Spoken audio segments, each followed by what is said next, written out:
As if it needed to be stated again, 2017 has been this generation's landmark year. Phenomenal new systems like the Nintendo Switch and Xbox One X, period-defining releases including one of the best Marios in years, indie masterclasses like Hellblade, and even, possibly, maybe the best new game of all time in The Legend of Zelda Breath of the Wild. All that said, the higher the bar of overall quality, the more those who can't clear it stand out. Attempting a fantasy open-world RPG? You'll be going up against The Witcher 3. A superhero shooter? Overwatch will eat you alive. Even putting together another side-scrolling platformer means you've got to surmount Shovel Knight and Axiom Verge. It's tough making a mark when such an immaculate, bulletproof selection of titles are your main competition. Thankfully, 2017 hasn't had any monumental disasters on the level of No Man's Sky, but with many notable highs come some stumbles that were plain to see. I'm Scott from WhatCulture.com, and these are the 10 most disappointing video games of 2017. Number 10, Agents of Mayhem.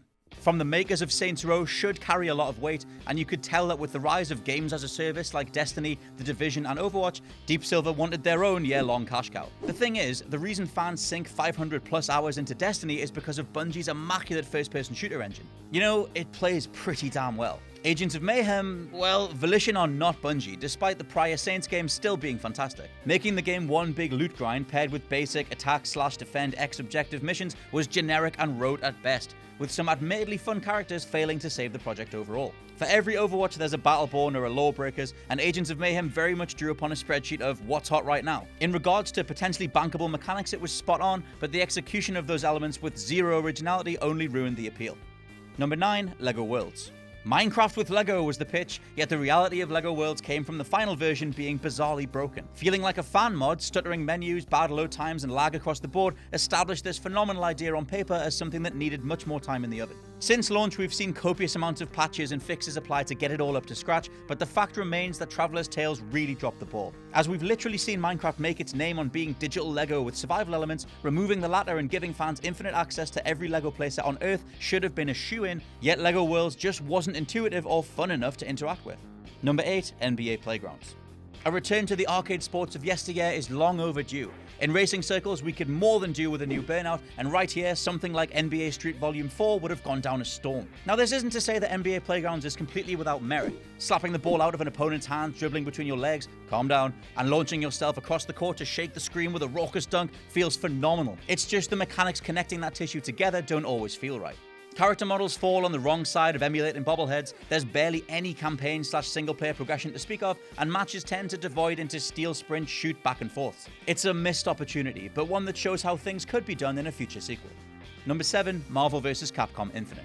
Of all the franchises and all the time periods to drop in, Marvel vs. Capcom Infinite should have immediately had the world's attention. It was literally the only big-budget Marvel game of 2017. Shockingly though, and despite past entries being some of the most beloved fighting games of all time, Infinite got almost every aspect completely wrong. First up was a roster completely butchered thanks to Marvel wanting to maintain parity with the MCU. This meant no fan-favorite X-Men like Wolverine or Cyclops, both of which were in the past games. Then we had all manner of broken combos that could be endlessly spammed to win, and a bolted-together story, quote-unquote, with some of the worst character models and voice acting you've ever heard. Now, yes, embodying your favorite heroes is always going to be a blast, but the lack of real substance was staggering. From cheap plastic comprising its expensive deluxe edition to a general quality that felt rushed and muted, Marvel vs. Capcom Infinite is also one of 2017's most forgettable games. And considering the pedigree of the franchise, that's a real shame.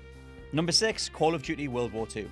Now, was this a return to form or just an admittance that Activision haven't got a clue what to do with Call of Duty anymore? I'm gonna go with the latter, as the more you play World War II, the more you realize it's just a reskin, rather than the fan request fulfilling reimagining of the franchise. A solid enough shooter at its core, 2017's Call of Duty fell apart under even the most immediate level of analysis. Its campaign has one of the most rote and generic stories we'd seen in quite some time. From the opening D-Day landing that somehow managed to be more boring in 4K than Medal of Honor Frontline was back in 2001, to the basic storm this place objectives. Multiplayer fared far worse, with the pioneering headquarters social space taking weeks to get online, alongside more crippling problems like bad spawn placement giving campers the edge and weapon balance changing on a day-to-day basis. Call of Duty World War II certainly gave the fans what they wanted, but again, playing for any length of time only highlights how much Call of Duty and Activision are spinning their wheels, struggling to find an appropriate direction for the series' future.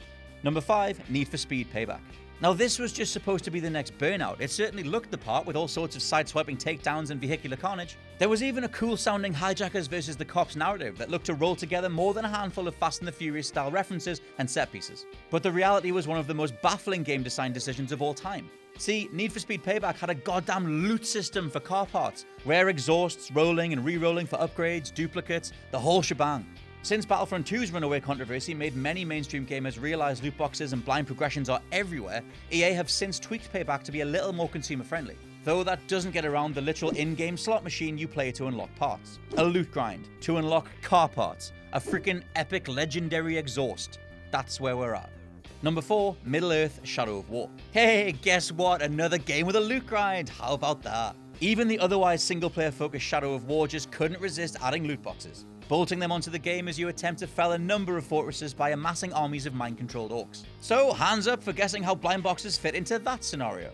Yup, they gave you random orcs because of course they did. Tall ones, short ones, ones with bows and arrows, you know the drill. Pay more to get a better army faster and conquer the next fortress in style. In Shadow of War's defense, it still played pretty damn well. Combat was punchy and brutal, allowing for experimentation, yet it was streamlined enough to really let you go to town on a group of enemies at once. However, due to the game having this drawn-out loot grind, the campaign was boiled down to overtake this settlement, rank up, and then do it again. Something that over the course of 30+ hours wore very thin, very fast. Now props to Monolith for fleshing out the Nemesis system in some really phenomenal ways, but the sad reality of Shadow of War comes from publisher meddling. It just ruins the overall feel of progression. Number 3, Destiny 2. If Bungie would only put the time into building a decent story or progression that wasn't dependent on rerunning the same levels over and over, Destiny would feel like the best first-person shooter on the planet. So exquisite is its overall feel, its locomotion and general presentation that millions have become completely enamored with just the mere firing of a gun. It provides the perfect illusion for a game that, again, once you start scratching away at the surface, is thick as an ocean and deep as a puddle. Destiny 2's campaign literally boiled down to, here's a big evil alien, why don't you go kill him, with short length and a lack of gameplay variety compounding just how much this quote-unquote sequel is once again more of the same. Bungie were quick to advertise season passes and additional DLC, with the game's endgame raids and Nightfall strikes being frustrating, protracted messes, only actually worth playing if you played other missions enough to grind up the appropriate levels. For as much as Bungie touted this as being something of a course correct, Destiny 2's menus, guns, feel, and progression is beat for beat the exact same as in 2014. Number 2, Star Wars Battlefront 2.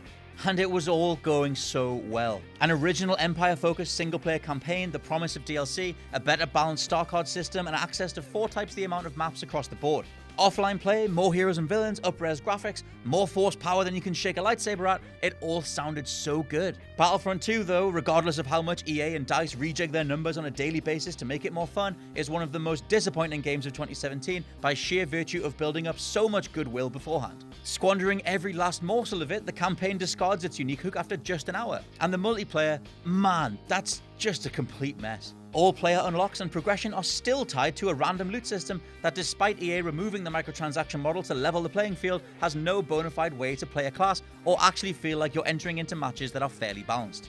And number 1, Mass Effect Andromeda. Whoo boy, talk about a game that the world took one look at and went, nope, not for me, thanks. Mass Effect Andromeda was doomed from the second we saw all its broken animations, bad line deliveries, and terrible opening exchanges between various characters. See, EA had decided to let those who pre-ordered play early, but the reality was the whole world getting eyes on something we'd later find out had been doomed across its entire development. Back to the game itself, and from a horrendously one-dimensional villain to repetitive combat, a plain story with no standout moments, and a flat-out broken crafting system, Andromeda not only let down one hell of a hardcore fanbase, but managed to be received even worse than Mass Effect 3's monumentally terrible ending. Now that really is saying something. Please feel free to let me know which other games disappointed you down in the comments below. I've been Scott from oculture.com. Don't forget to like, share, and subscribe, and I'll catch you soon. Hey guys, thanks for making it to the end of the video. Aren't you a star? Don't forget to subscribe below, and also the people who made this video, they're right here, so go and follow them and give them some love. If you want to see more content, there's probably some stuff flowing up above my head. Why not check it out? It could be fun. I'm not your dad.